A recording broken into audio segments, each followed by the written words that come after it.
Okey. Salam sejahtera, saya ucapkan kepada Prof dan rakan-rakan sejangan sekalian.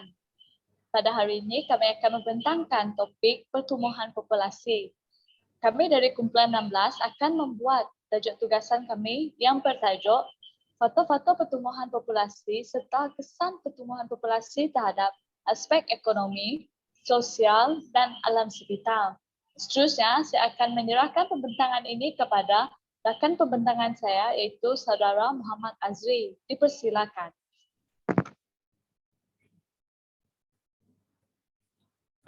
Baiklah, saya Muhammad Azri akan membentangkan untuk bahagian pengenalan. Pertumbuhan penduduk diukur dalam kedua-dua istilah iaitu sama ada dalam pertumbuhan mutlak ataupun relatif. Pertumbuhan mutlak ialah perbezaan bilangan antara populasi dari semasa ke semasa. Pertumbuhan relatif pula biasanya dinyatakan sebagai kadar atau peratusan. Pertumbuhan penduduk sama ada berlaku secara positif dan negatif adalah disebabkan oleh tahap kesuburan, kematian dan penghijrahan, iaitu migrasi. Malthus telah merumuskan bahawa populasi yang tidak dikawal dan berkembang lebih cepat daripada sumber yang ada di dunia akan memberikan impak kepada kekurangan makanan bagi memenuhi keperluan populasi manusia. Kemudian ini akan disambung oleh rakan saya.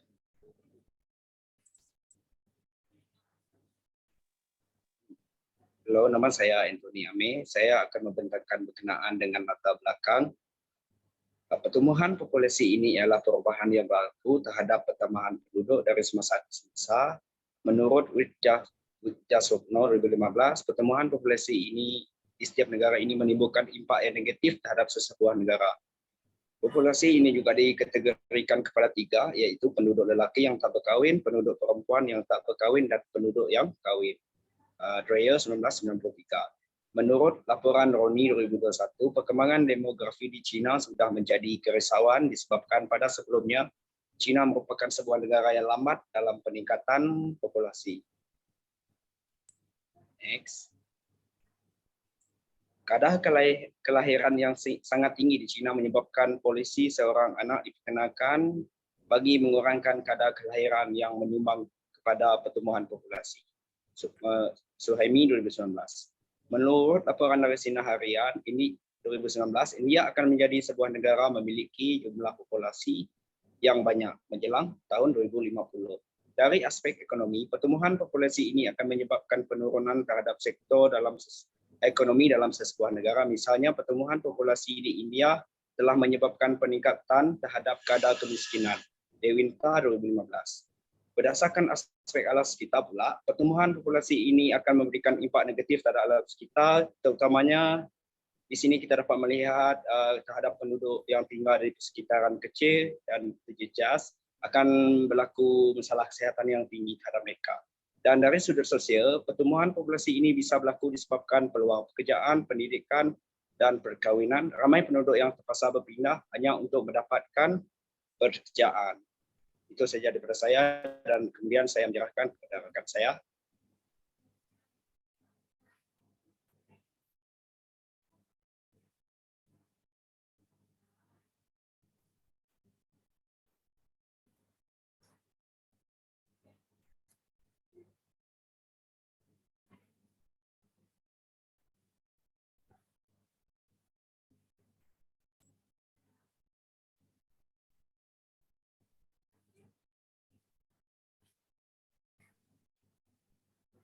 Baiklah, saya akan meneruskan untuk bahagian faktor pertumbuhan populasi.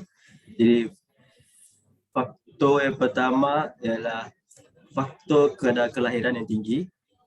Jumlah kadar kelahiran yang tinggi adalah disebabkan oleh sistem atau taraf kesihatan yang baik dan canggih dalam sesebuah negara.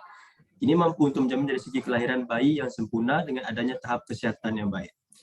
Amalan tiada perancangan keluarga yang terkawal serta kes perkahwinan awal di usia yang muda juga menyebabkan kadar kelahiran yang tinggi serta sekaligus menyumbang kepada pertumbuhan populasi dalam sebuah negara.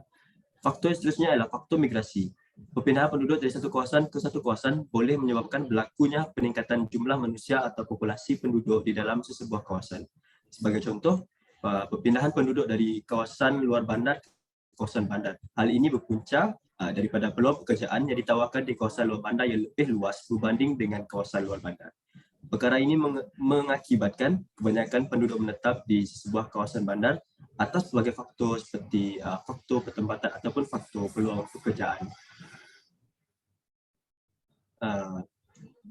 Faktor yang ketiga iaitu faktor pembangunan yang pesat.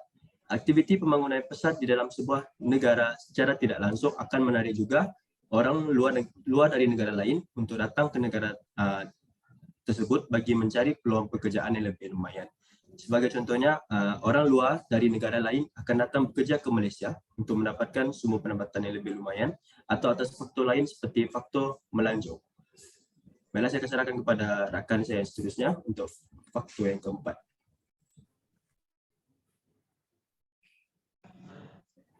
Salam sejahtera. Saya Lisi dan saya akan meneruskan untuk faktor yang seterusnya. Faktor keempat adalah kadar mortaliti. Kadar mortaliti atau lebih dikenali sebagai kadar kematian. Kadar mortaliti merupakan dalam lingkungan faktor demografi dan kadar kematian adalah satu pemboleh ubah demografi dan ia adalah penting sebagai pengukur berkaitan dengan tahap kesehatan penduduk di sesuatu kawasan sama ada tahap kesehatan mereka rendah atau tinggi. Faktor yang kelima adalah dasar kerajaan. Misalnya, kerajaan Malaysia telah menetapkan dasar iaitu menyasarkan bilangan penduduk di negara seramai 70 juta orang. Dasar ini dijalankan adalah bagi membantu terhadap pembangunan ekonomi di negara Malaysia. Melalui dasar kerajaan ini, ia adalah tujuan bagi penyediaan terhadap permintaan dalam pasaran terhadap industri tempatan dan pertumbuhan bilangan populasi penduduk merupakan tunggak utama dalam ekonomi serta sosial negara. Faktor yang terakhir adalah peningkatan kadar jangka hayat golongan tua. Misalnya di Malaysia telah berlaku kerana berlakunya peningkatan bilangan golongan keluarga tua dan peningkatan ini mula berlaku pada tahun 1960-an. Peningkatan ini adalah secara tidak langsung telah menjelaskan bahawa disebabkan oleh kurangnya kadar kelahiran serta kematian. Pengenalian terhadap wabak yang lebih cekap malah turut mempunyai kemudahan kesihatan yang lengkap dan lebih baik telah meningkatkan kadar jangka hayat golongan orang tua. Ini berlaku kerana penyediaan kemudahan dan fasiliti kesihatan yang lebih baik di negara Malaysia telah mampu menampung segala keperluan perubatan penduduk terutamanya terhadap golongan warga emas. Seterusnya saya akan menyerahkan pembentangan kepada ahli yang lain.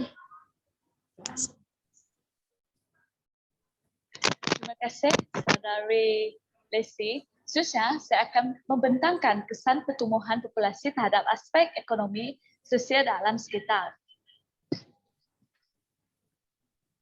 Pertama, dari aspek ekonomi, kesan pertumbuhan populasi telah mendatangkan impak yang positif iaitu peningkatan tenaga buruh.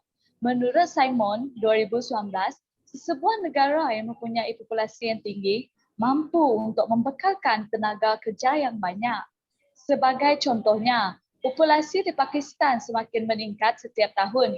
Hal ini dapat menunjukkan bahawa Pakistan mampu membekalkan sumber tenaga kerja tidak mahir, separa mahir dan mahir di dalam negara Pakistan sendiri atau mengekspor tenaga buruh ke negara yang lain. Ini adalah pendapat Ali dan Eli et al. 2013. Di sini kita telah melihat wujudlah hubungan kebergantungan antara struktur demografi dan pembangunan ekonomi. Seterusnya, impak negatif. Pertumbuhan populasi telah menyebabkan peningkatan kadar pengangguran.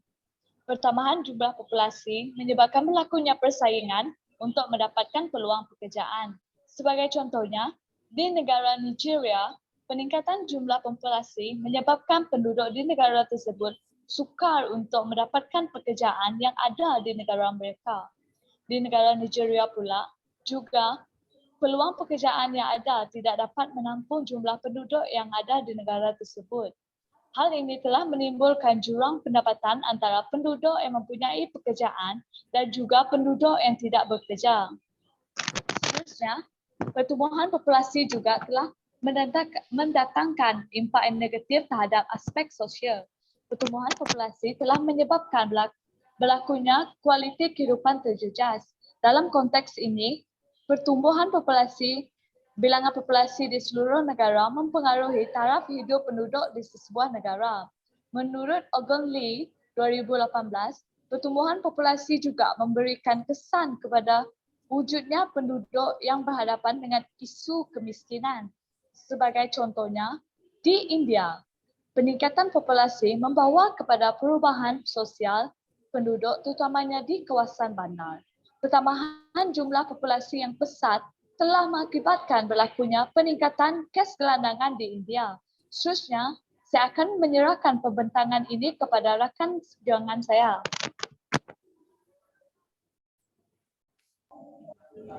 Antara kesan positif bagi impak sosial adalah untuk memantapkan lagi sistem pertahanan di sesebuah negara. Menurut penulisan yang dikeluarkan oleh WordPress pada tahun 2018, pertumbuhan penduduk membantu dalam meningkatkan perpaduan negara. Hari ini, orang awam di beberapa negara kecil seperti Korea Selatan perlu menjalankan perkhidmatan ketenteraan mandatori untuk mengekalkan integriti sesebuah negara semasa peperangan. Kerajaan memerlukan perkhidmatan di kalangan orang ramai. Antara contoh yang mempunyai pertahanan yang kuat yang dapat kita saksikan adalah negara China. Hal ini adalah berkait rapat dengan populasi penduduk di negara itu yang merupakan populasi tertinggi di dunia. Buktinya dapat dilihat dalam Daily Mail, iaitu Biro Bancian Amerika Syarikat dalam utusan Malaysia yang telah mengumumkan China masih mendominasi sebagai negara yang mempunyai populasi paling ramai di dunia, yaitu dengan 1.4 bilion penduduk. Seterusnya adalah kesan pertambahan populasi dari aspek alam sekitar. Untuk kesan positif adalah dapat memanfaatkan sumber alam dengan sebaiknya. Sumber alam semula jadi akan dapat diteroka dan digunakan dengan sebaiknya oleh penduduk di sesebuah kawasan. Misalnya, sumber ubat-ubatan semula jadi, sumber makanan, dan dalam masa yang sama juga menjalankan pembangunan yang lebih baik di sesuatu negara. Untuk kesan negatif pula, dari aspek alam sekitar akan menyebabkan perubahan iklim pada peringkat global.